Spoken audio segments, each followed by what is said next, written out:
Salam Bapak Ibu Saudari-saudari yang terkasih dalam Kristus. Selamat jumpa kembali dengan saya Pastor Cornel CP. Semoga Bapak Ibu Saudara-saudari sekalian selalu berada dalam keadaan sehat dan bahagia. Tema renungan kita kali ini adalah Yesus sebagai roti hidup. Bahan renungan diambil dari Injil Yohanes bab 6 ayat 24 sampai dengan 35. Pada minggu ini kita memasuki masa liturgi minggu biasa yang ke-18. Dalam sabda Injil kita mendengarkan Tuhan Yesus menyatakan dirinya sebagai roti hidup. Dan barang siapa datang kepadanya tidak akan lapar lagi.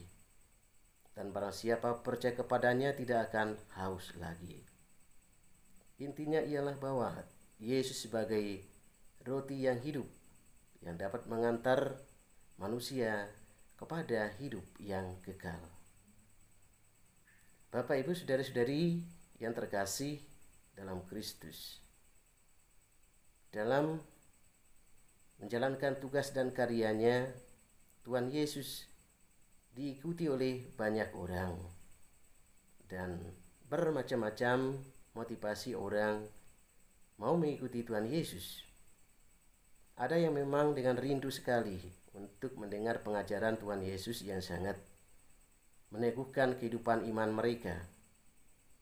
Ada yang ingin mendapat kesembuhan dari segala penyakit yang mereka derita dari Tuhan Yesus. Kemudian ternyata bahwa tidak sedikit ada orang yang datang mengikuti Yesus hanya untuk mendapat makanan atau roti dari Yesus. Dan kali ini kita mendengarkan Tuhan Yesus menjernihkan pandangan orang-orang yang mau mengikutinya hanya untuk mendapatkan makanan. Bapak Ibu Saudara-saudari yang terkasih dalam Kristus, dalam kehidupan kita sehari-hari tidak bisa dipungkiri bahwa kita membutuhkan makanan dan minuman. Kita membutuhkan apa yang disebut dengan sandang, pangan, dan papan, dan segala hal lainnya. Dan Yesus pun tidak melarang untuk mendapatkan itu. Tetapi Tuhan Yesus tetap mengingatkan bahwa semuanya itu tidak bertahan sampai kepada hidup yang kekal. Artinya hanya bisa untuk hidup di dunia ini saja. Tidak ada satupun yang dapat kita bawa sewaktu kita menghadap Bapa. Yang dapat kita bawa adalah isi dan mutu kehidupan iman kita.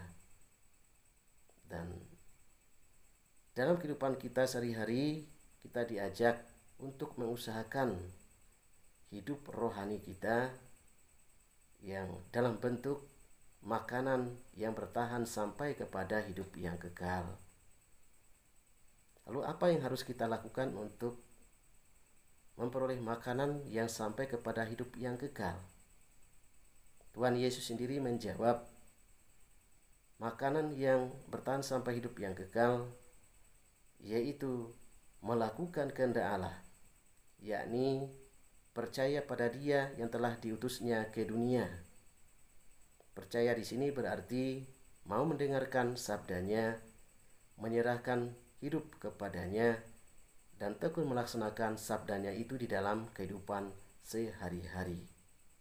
Konkretnya ialah bahwa untuk mencapai kepada hidup yang kekal itu, memperoleh hidup yang kekal itu, orang harus juga mau mengubah diri, menyesal, dan bertobat.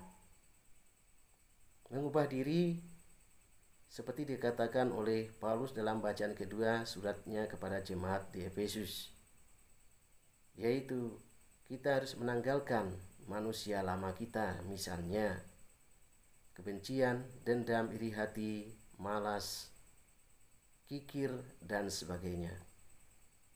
Sikap hidup itu harus diubah dengan mengenakan manusia yang baru, yaitu hidup dalam kasih, sukacita, kedamaian, kesabaran, kemurahan hati, kebaikan, dan kesetiaan. Bapak Ibu Saudara-saudari yang terkasih dalam Kristus, Tuhan Yesus menyebut dirinya sebagai roti yang hidup yang dapat mengantar orang kepada hidup yang kekal. Dan semoga kita semakin berani untuk menyatukan hidup kita dengan Kristus itu. Dan kita dengan tekun menghayati semangat perayaan Ekaristi yang kita hadiri. Kita diajak untuk tekun, sungguh-sungguh meresapkan perayaan Ekaristi itu di dalam kehidupan kita sehari-hari. Karena itulah yang dapat mengantar kita kepada hidup yang kekal. Semoga demikian, Tuhan memberkati kita. Amin.